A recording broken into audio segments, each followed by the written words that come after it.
একদিন আল্লাহ রাসূল বলে গেলেন, আব্দুল হক, তুমি আর মদিনায় থাকতে পারবা না। আব্দুল হকের কান্না, ওজোর দ্বারায় কান্না শুরু করলেন। নবীজি জিজ্ঞাসা করলেন, কেন কাঁদছো? আব্দুল হক মুহাদ্দিস দেওয়ালের রহমাতুল্লাহ বলেন, ইয়া রাসূলুল্লাহ, ইয়া হাবিবাল্লাহ, সারা পৃথিবী ছেড়ে দেওয়ার জন্য বললেও ছেড়ে দিতে পারবো, কিন্তু আপনার কাছ থেকে আমি 1 সেকেন্ড সরে গেলে বাঁচবো না। আমাকে মদিনা শরীফ থেকে বের হয়ে যাওয়ার নির্দেশনা আপনি দিয়েছেন। আপনার নির্দেশ অমান্য করার ক্ষমতা পৃথিবীর বুকে কারো নাই। বলেন নবীজি বলেন, আব্দুল হক রে, আমি কেন বলছি বুঝো। তোমার দেশ হিন্দুস্তান, সেখানে কোন আমার হাদিস গিয়া পৌঁছে নাই রে আব্দুল হক। তুমি এখানে থাকলে তোমার দেশ হিন্দুস্তানে হাদিসকে পৌঁছাইয়া দেবে। যাও দক্ষিণ এশিয়ায়, তোমার দেশে যাও, তুমি গিয়া সেখানে হাদিসের চর্চা শুরু করো। উনি বলেন, নবীজি গো, আমি যেতে পারি, কিন্তু আপনাকে ছাড়া তো তাইতে পারবো। নবীজি বলেন, আব্দুল হক রে, কথা দিলাম আমার কাছে তাকিয়ে যেভাবে আমার সাথে তুমি কথাবার্তা বলতা, দেখাশোনা কর, হিন্দুস্তানে গিয়া হাদিসের চর্চা শুরু করিয়া দেও।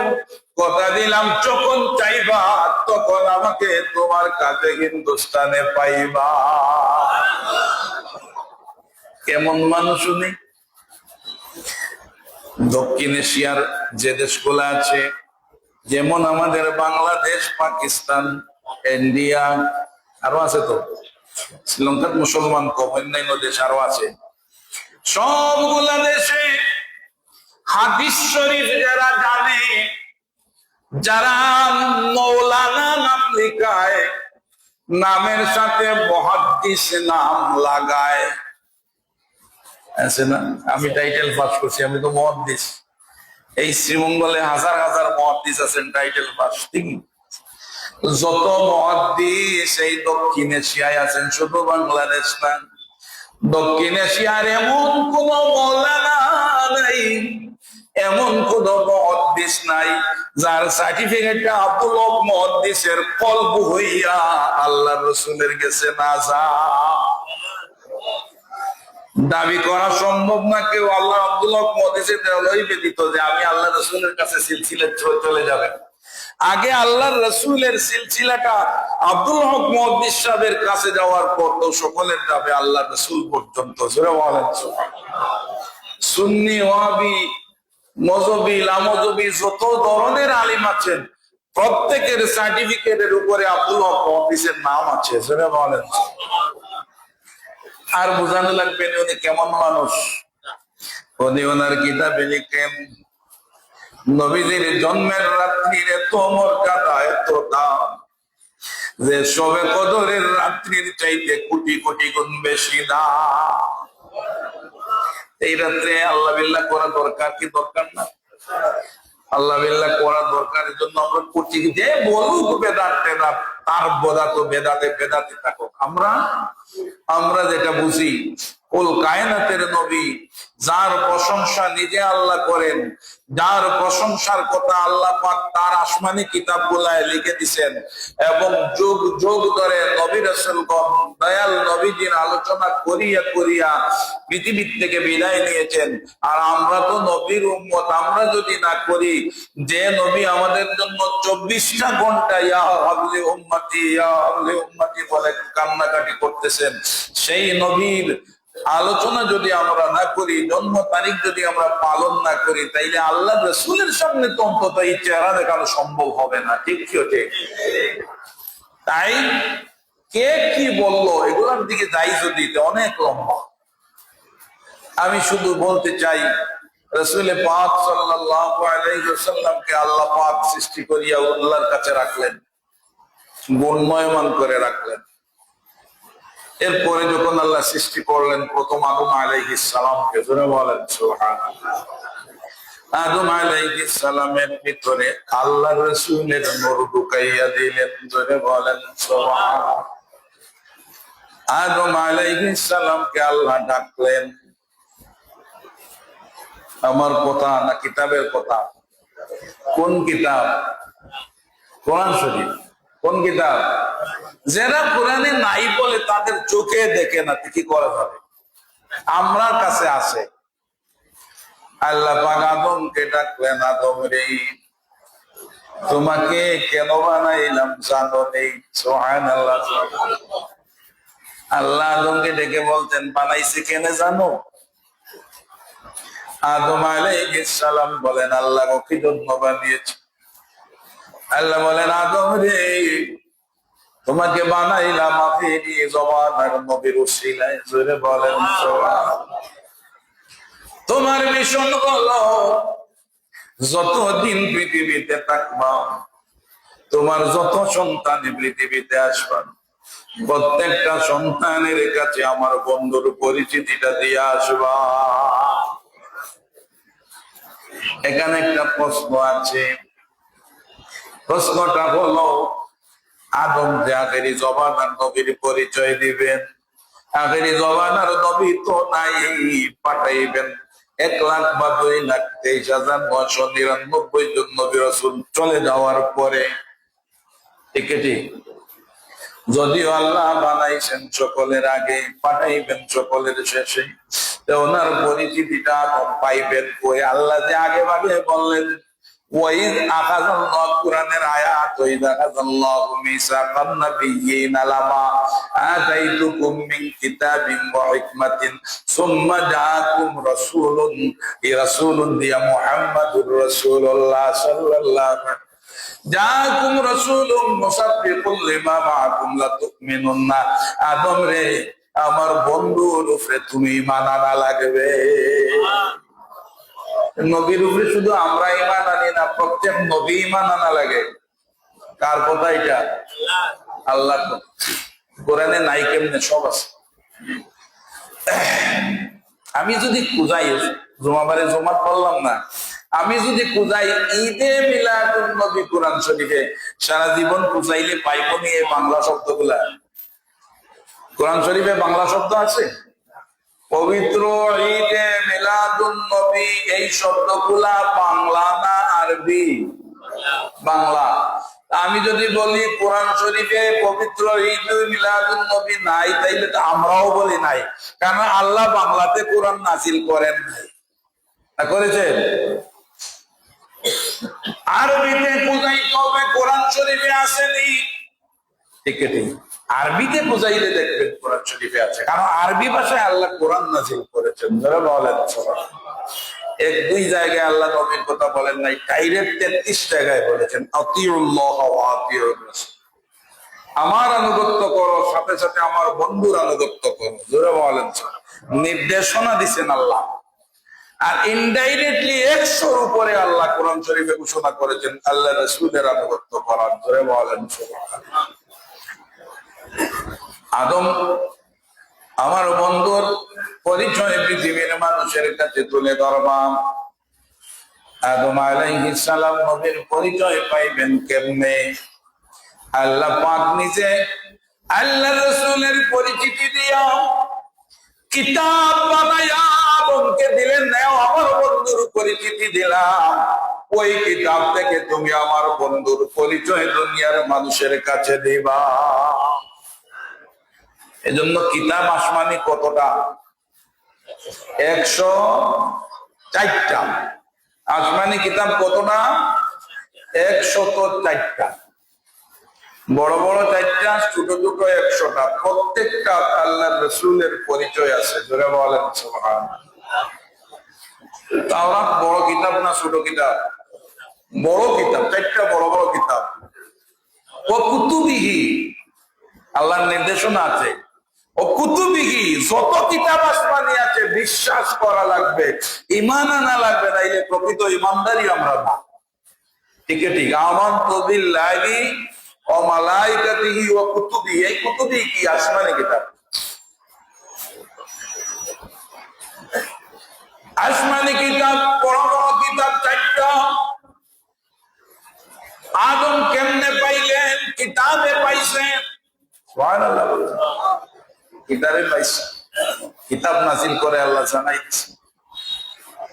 এই কথাটাও কোরআনে আছে না নাই? আল্লাযীনা ইয়াত্তাবিউনার রাসূলান নাবিয়াল উম্মিয়াল্লাযী ইয়াজিদুনাহু মাকতুবান ইনদাহুম ফিত তাওরাতি ওয়াল ইনজিল। সুবহানাল্লাহ। আল্লাহ নিজে বলেন তারা ইয়াজিদুনাহু, তারা পাইছে। কথাটা কার? মাকতুবান, লিখা পাইছে, ইনদাহুম, তাদের কাছে যে কিতাব ছিল, ফিত তাওরাতি ওয়াল ইনজিল, তাওরাত এবং ইনজিল যে কিতাবগুলো তাদের কাছে আছে, ওই কিতাবে আমার উম্মি নবীর পরিচয় আছে। বোঝা গেল কিতাবে কোরআন শরীফে সব আছে, ঠিক ঠিক। কোনটা অস্পষ্ট ভাবে আছে যেটা হাদিস শরীফে আছে, ঠিক ঠিক। যত প্রশ্নই ওনারা করে না কেন প্রত্যেকটার জবাব আছে, ঠিক ঠিক। আল্লাহ রাসূল মিলাদুন নবী করেন নাই, আমরা করবো কেন একটা প্রশ্ন করে তারা। নবী করেন না কেমনে? সুহাইলা নবীজিকে জিজ্ঞাসা করা হইল, ইয়া রাসূলুল্লাহ, ইয়া হাবিবাল্লাহ, মুসলিম শরীফের হাদিস, আপনি প্রত্যেক সোমবারে রোজা রাখেন, ইয়া রাসূলুল্লাহ, এর কারণ কি? নবীজি বললেন, আমি এই সোমবারে জন্মগ্রহণ করেছি, শুকরিয়া দান, আমার জন্মের শুকর আদায় করে আমি রোজা রাখি। নবীজি কি তাম মিলাদ দাঁড়াইয়া উনি ক্যাম করা দরকার ছিল? নবীজি রোজা রাখতে শুকর আদায় করিয়া শিখাইয়া গেলেন, আমার জন্ম আমি পালন করে গেলাম, তোমরা আমার দরুদ শরীফ পড়িয়া, আমার ইজ্জত মর্যাদা বয়ান করিয়া, আমাকে সালাত আর সালাম পেশ করিয়া তোমরা আমার মিলাদুন নবী পালন করিও। ধরে বলেন, নবীর জমানা নাই হইল কেমনে? নবী নিজেও তো করলেন, পদ্ধতিটা অন্যরকম। নবীজি রোজা রাখায় করতেন, তুমি রোজাও রাখো। সোমবারে অনেকেই দেখছি রোজা রাখেন, নবী রোজা রাখছেন, তুমি রোজা রাখো, ঠিক ঠিক। দয়াল নবীজির জমানায় মিলাদুন নবী নাই যারা বলেন, তাদেরকে আমি বলবো হাদিস শরীফ, বুখারী শরীফ আপনারা দেখেন নাই, দেখেছেন না, দেখিয়া না দেখার বান করেন।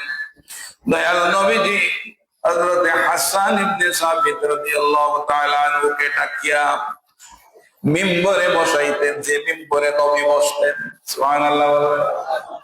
মিম্বরে বসাইতেন নবীজি, বসাইয়া বলতেন, হাসান রে, সুন্দর করে আমার প্রশংসা তুমি করো। সুবহানাল্লাহ। নাই কেমনে? কোথায় নাই? নবীর জমানা ছিল না। মিলাদুন নবী জিনিস কি ওটা আগের অবস্থায়। মিলাদুন নবী জিনিস হলো নবীর প্রশংসা করা।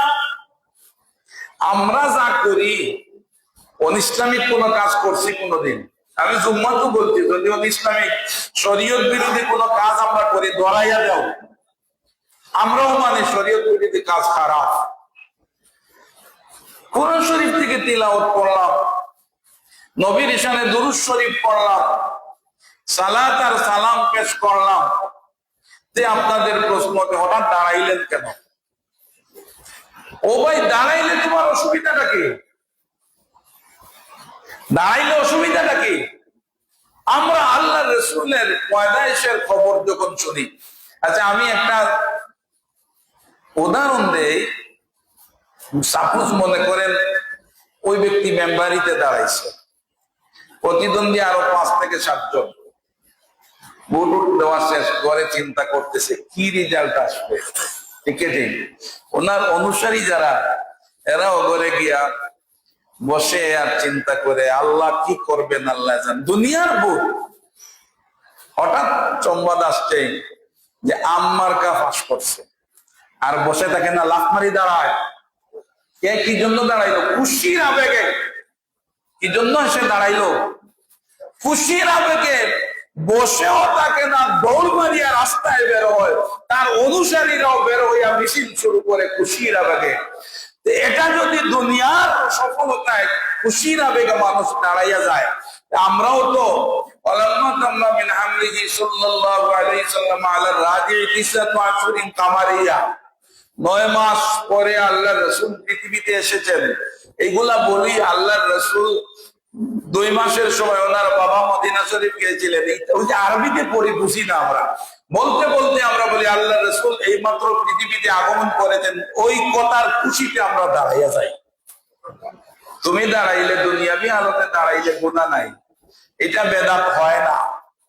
আর নবী আসছেন পৃথিবীতে, আমরা যখন ওইটা পড়ি যে নবী আসছেন কেমনে আসলা, বেহেশত থেকে আসিয়াতু ওয়া মারইয়াম ফি নিসওয়াতিন মিনাল হাজিরাতিল কুদসিয়া, হাজিরায়ে কুদসিয়া জায়গা আসিয়া আসলেন, মরিয়ম আসলেন বেহেশত থেকে, আল্লাহ রাসূল পৃথিবীতে আসলেন, কুল কায়নাত আল্লাহ রাসূলের ঘরের দিকে ঢুকে পড়লো।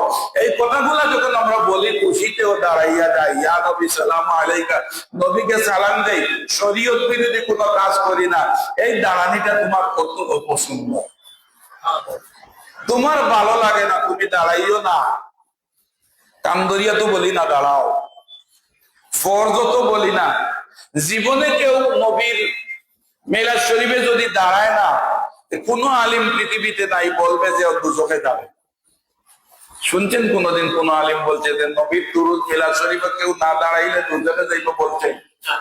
আমরা যে মস্তকে আছি, কে কি বললো জানি না, আমরা ফুলতলি মস্তকের খাদিম, ফুলতলি মস্তকের লক্ষ লক্ষ আলিম আছেন, মরিদান আছেন, কেউ কোনোদিন বলে নাই যে মিলাদে না দাঁড়াইলে দুজকে যাবে।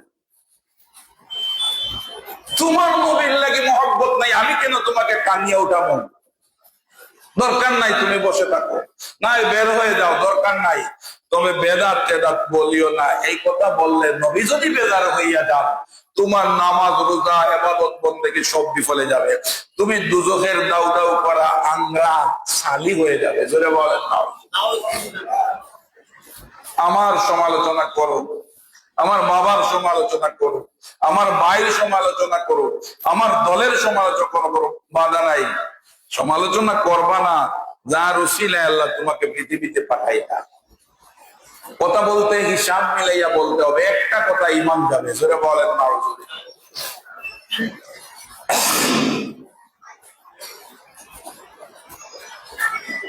আসমানি কিতাব ছিল বড় বড় 4টা, প্রত্যেকটা কিতাবে আল্লাহ রাসূলের পরিচিতি আছে। একটা ঘটনা বলি বুঝবেন। তাওরাত শরীফ হযরত মুসা আলাইহিস সালামের উপর নাযিল হয়েছিল। গভীর মনোযোগ যেভাবে আল্লাহ পাক তার হাবিবের পরিচয় প্রত্যেকটা আসমানি কিতাবে দিয়েছেন, যাতে কোন নবী আল্লাহর পরিচয় দুনিয়ার মানুষকে দিতে একটু চিন্তা করা না লাগে। একটা দৃষ্টান্ত দিলে বুঝতে পারবেন। তাওরাত বড় কিতাব, ইনজিল বড় কিতাব, জবুর বড় কিতাব, কোরআন শরীফ বড় কিতাব। তাওরাত শরীফ আল্লাহ পাক তার বন্ধু মুসা নবী আলাইহিস সালামকে দান করেছেন। তাওরাতের কোনো হাফিজ নাই, ইনজিলের কোনো হাফিজ নাই, জবুরের কোনো মুখস্থ করনেওয়ালা হাফিজ নাই।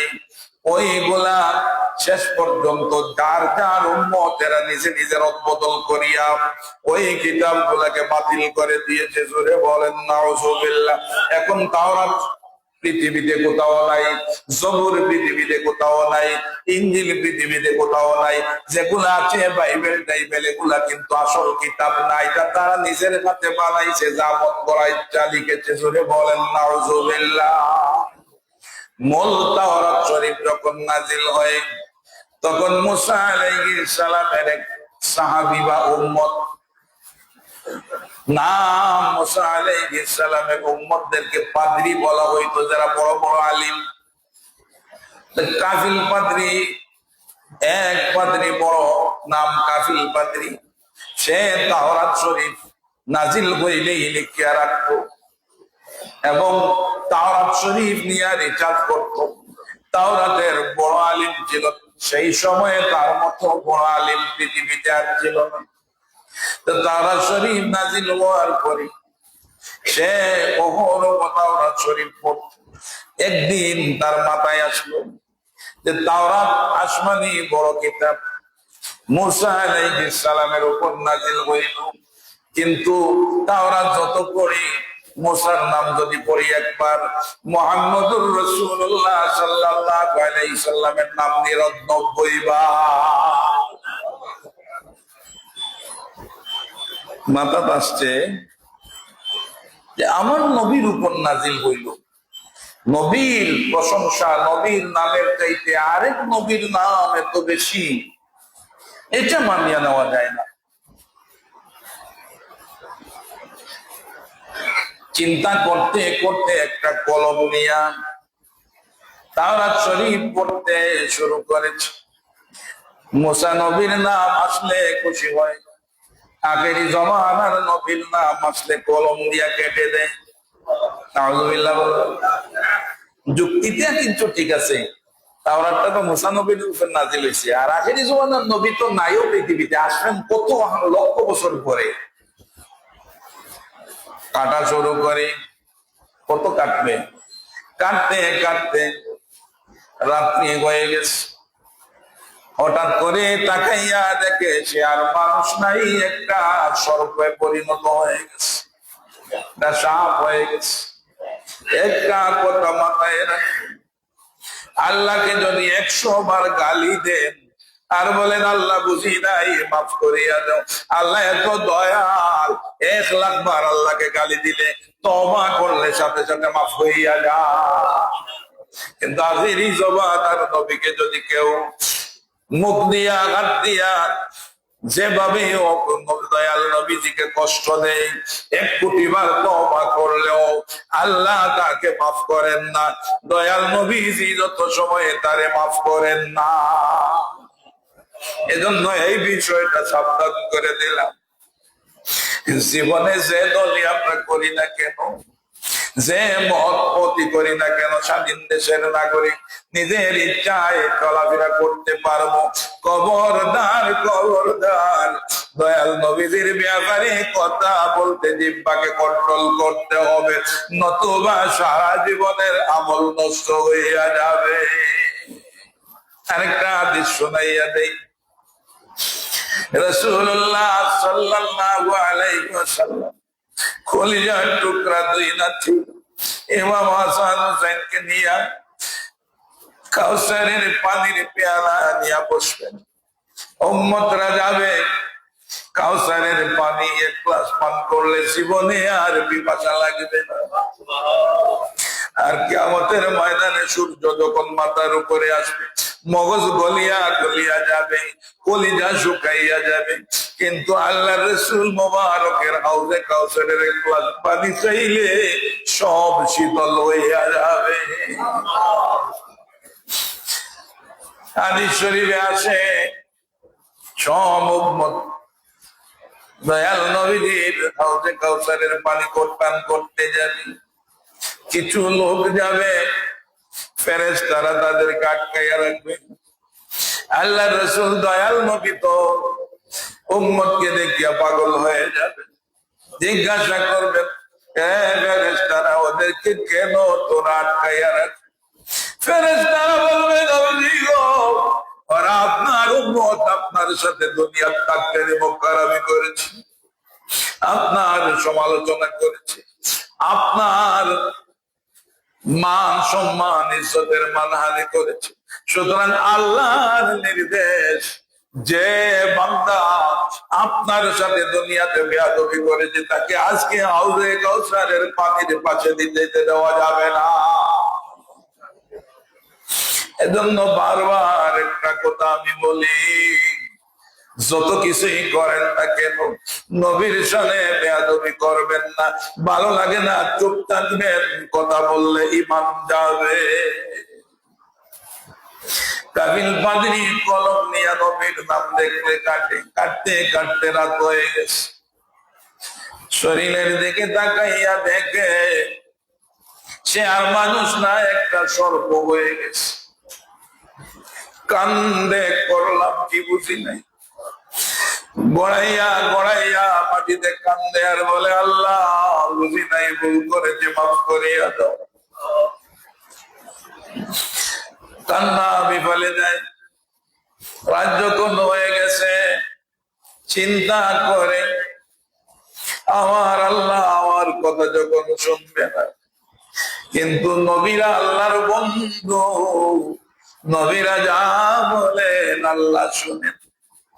আমার নবী মুসা আলাইহিস সালামের কাছে কেমনে যাব? নবীর কাছে যদি আমার দুঃখটা বলি, আর নবী যদি আল্লাহকে বলেন আল্লাহ গো আমার উম্মত বুঝে নাই, মাফ করিয়া দাও, তাইলে হয়তো মাফ পাবো। আবার চিন্তা করে রাত যদি শেষ হইয়া যায়, পরিবারের মানুষ যদি দেখে, তাইলে তো সাপ বলে আঘাত করে মেরে ফেলবে। আর যদি মরিয়া যাই জীবনে আর আমি মাফ পাবো না। তাই রাতের অন্ধকারে দিন হওয়ার আগে চুপি চুপি বাড়ি ঘরে ছাড়িয়া একটা সম্বলার পাশে পাহাড়ি অঞ্চলে গিয়া গর্তের মধ্যে আশ্রয় নেই।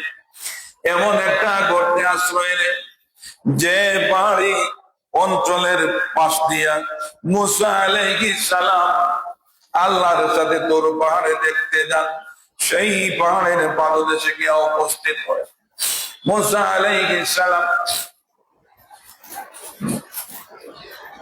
সারা দেশ মুসা নবীর দেশ মিশর, মিশর তন্ন তন্ন করে খোঁজাখুঁজি করা হয় যে কাফিল পাদ্রীকে কোথাও পাওয়া যায় না। আল্লাহর সাথে কথা বলতে তুল পাহাড়ে যাবেন, যাওয়ার পথে হঠাৎ করে পাহাড়ি অঞ্চলের একটা গর্ত থেকে কান্নার আওয়াজ শোনা যায়। মুসা আলাইহিস সালাম ডানে বামে তাকান, কেউ তো দেখা যায় না। কার আল্লাহ কান্নার আওয়াজ? গর্ত থেকে সর্প বের হয়ে যায়। আল্লাহ সমান করে দেন, মুসা নবীর কদমে জড়াইয়া ধরে আর বলে, নবীজি গো আমি আপনার কাফিল পাদ্রী। কি হয়েছে, তুমি কোথায় ছিল? সবগুলা কাফিল পাদ্রী বলে, নবী গো আমি আপনার নাম রাখিয়া, মুসা নবী আপনার নাম রাখিয়া আরেক নবীর নাম কাটতে কাটতে এই অবস্থা হয়েছে। আপনি যদি আল্লাহর কাছে বলেন আমি রাতে দিনে কান্নাকাটি করছি, আল্লাহ শোনেন না। আপনি যদি বলেন তাইলে আল্লাহ আপনার কথা ফিরাবেন না, আমার জন্য আল্লাহর কাছে বলবেন। মুসা আলাইহিস সালাম বললেন, আল্লাহ গো আমার কাফিল পাদ্রী বুঝে নাই, বেয়াদবি করেছে, মাফ করে দাও। আল্লাহ জানাইয়া দেন, মুসারে এমন এক বন্ধু আমার, আমাকে কেউ 1,00,000 বার গালি দিলে আমি সহ্য করতে পারি, আমার বন্ধুর সাথে বেয়াদবি আমি সহ্য করতে পারি না। তুমি যখন বলছো যাও, তার কথা আমি মঞ্জুর করে দিলাম। তুমি কাফিল পাদ্রীকে জানাইয়া দিও আমার বন্ধুর সাথে যদি সে দেখা করতে পারি, আর আমার বন্ধু যদি খুশি হইয়া যান, তাইলে আমি মাফ করিয়া দিব। এজন্য নবী ছাড়া, নবীর সাথে বেয়াদবি করলে মাফ পাওয়া যায় না। এই কথাটা আমি বারবার বলি। কাফিল পাদ্রীর ব্যাপারে মুসা আলাইহিস সালাম বলেন, আল্লাহ গো আখিরি জমানার নবী কবে আসবেন, আর কাফিল পাদ্রী বা কেমনে দেখা করবে? আল্লাহ বলেন, যাও যাও কাফিল পাদ্রীকে বলিয়া দিও আমার বন্ধুর আগমন পর্যন্ত তার হায়াত বাড়াইয়া দিব, তবু আমার বন্ধুর কাছে মাফ পাওয়া চাওয়া লাগবে।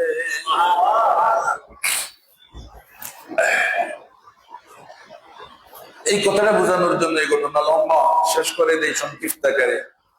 কাফিল পাদ্রী কান্দে, মিশর থেকে রওনা করেছে, রাত্রি বেলা চলে, দিনের বেলা লুকাইয়া করতে থাকে, কারণ মানুষ দেখলেই শেষ করে দিবে।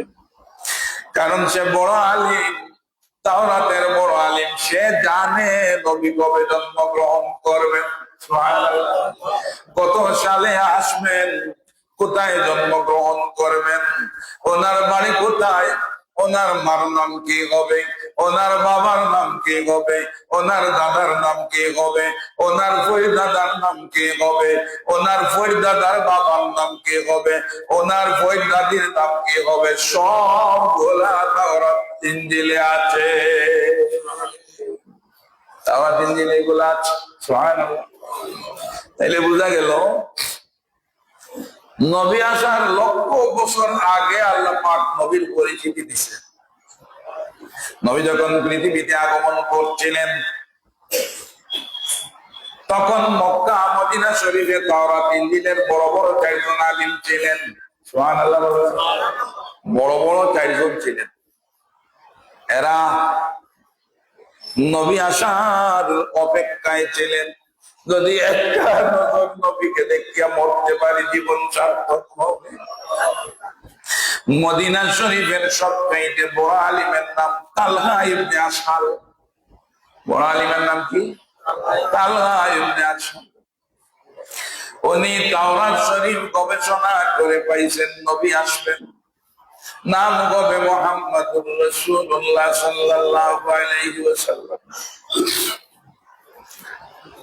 দাদার নাম হবে বাবার নাম হবে আব্দুল্লাহ, দাদার নাম হবে আব্দুল মুত্তালিব, ফইর দাদার নাম হবে আব্দে হাশিম, ফইর দাদার বাবার নাম হবে আব্দে মুনাফ।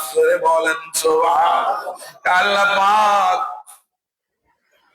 তার হাবিবকে প্রথমে হযরত আদম আলাইহিস সালামের ভিতরে দিলেন, এরপরে ওনার ছেলে শীস আলাইহিস সালামের মাধ্যমে স্থানান্তর করলেন। এক নবীর থেকে আরেক নবী, আরেক নবীর থেকে আরেক নবী, আরেক নবীর থেকে আরেক নবী, ওইভাবে আস্তে আস্তে ইব্রাহিম আলাইহিস সালামের কাছ থেকে ইসমাইল আলাইহিস সালামের কাছে, ওইভাবে আস্তে আস্তে নবীজির ফরিদাদার বাবা আব্দে মুনাফের কপালে ঢুকাইয়া দিলে। এর আগে কপালে ছিল না, পেশানির মধ্যে।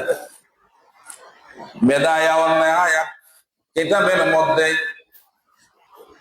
তাফসীর ইবনে কাসীরের লেখক ইমামউদ্দিন ইবনে কাসীর রাহমাতুল্লাহি আলাইহি লেখেন, আদম আলাইহিস সালাম যখন বেহেশতে থাকতেন একা একা, তো কত ঘুরবেন, বেহেশত তো ছোট না। বেহেশত কি ছোট? আমাদের পৃথিবী যত বড়, বলা 10টা পৃথিবীর সমান আপনা এক বেহেশতিকে আল্লাহ দান করবে। আপনা যে দুজকে চলতে চলতে চলতে চলতে যখন বের হয়ে আসবে তখন আল্লাহ বেহেশতে পাঠাইবেন। সুবহানাল্লাহ, সুবহানাল্লাহ। তো তাকেও আল্লাহ পাক পৃথিবীর 10টা পৃথিবীর সমান একটা বেহেশত দিবেন। সারা বেহেশত কত বড়, সীমা আছে? সীমা আছে। আদমকে দিছেন, যাও যেখানে মনে হয় যাও, ওই গাছটার কাছে যাইও না। ওলা তাকারাবা হাযিহি শাজারা, একটা গাছ দেখাইয়া বললেন গাছের কাছে যাইও না। এর অর্থ কি? আল্লাহ পাক আগেই সিদ্ধান্ত নিয়েছেন গাছের কাছে যাবেন, দুনিয়াতে আসবেন, আর আমরাও পৃথিবীতে আসবো। বলেন আল্লাহর মহিমা বুঝা বড় কঠিন। তো মূল কথাটা হচ্ছে আদম আলাইহিস সালাম ঘুরতেন, ভালো লাগতো না, সঙ্গীর দরকার। এটাও আল্লাহ বুঝেন যে আদমের সঙ্গী দরকার। আদম আলাইহিস সালাম বলেন, একা একা যখন আমি পড়তাম, আমার স্কন্ধের কাছ থেকে একটা সুন্দর আওয়াজ শুনতাম, কে যেন আমার কাঁধে বসিয়া আল্লাহর সুন্দর ভাষায় আল্লাহর জিকির করতে। নেহায় কিতাবে লিখেন, একদিন আল্লাহকে জিজ্ঞাসা করেন আদম, আল্লাহ গো, এত বিশাল বেহেশতে ঘোরাফেরা করি, মাঝে মাঝে হঠাৎ যখন একদম তন্ময় হইয়া যাই, খেয়াল করে দেখি আমার কাদের মধ্যে কে যেন বসিয়া সুন্দর ভাবে তুমি আল্লাহর জিকির করে। কে গো আল্লাহ? আল্লাহ জানাইয়া দেন আদম রে, উনি আর কেউ নাই, দারু সিলাই তোমারে বানাইলাম, উনি আমার আসল বন্ধু মুহাম্মাদুর রাসূলুল্লাহ সাল্লাল্লাহু আলাইহি ওয়াসাল্লাম। তোমার কাঁধে বসিয়া বসিয়া আমি আল্লাহর জিকির করে। ঠিক ওইভাবে এক নবীর থেকে আরেক নবী, আরেক নবীর থেকে আরেক নবী, ওইভাবে আস্তে আস্তে দয়াল নবীদের ফরিদাদার বাবা আব্দে মুনাফের কফারে এসে জলমল করা শুরু করলেন। এভাবে নবীজি আসছেন। আমি যে কথাটা বলতেছিলাম, কাফিল পাদ্রী আস্তে আস্তে শেষ করে একটা কোটায়ের পরে শেষ করে জীবন লম্বা হয়ে যাবে। আস্তে আস্তে উনি গবেষণা করে দেখছেন কোথায় নবী আসবেন। উনি জানেন খানায় কাবার বাম পাশে বড় একটা উঁচু পাহাড়, জবলে আবু কুবাইস পাহাড়ের একটা গর্তে লুকাইয়া কান্দেন আর অপেক্ষা করেন নবী আসবেন, নবুয়ত পাবেন, নবীর সাথে দেখা করবেন। দয়াল নবীজি এসে নবুয়তি পেলেন। সেই সুযোগে কাফিল পাদ্রী একদিন দিনের বেলা সাহস করিয়া নবীর সাথে দেখা করবে, সারা জীবনের আশা, নবী যদি মাফ না দেন আমার আর উপায় নাই। দয়াল নবীজি দারুল আরকাম একটা মাদ্রাসা করেছিলেন আল্লাহ রাসূল মক্কা শরীফে।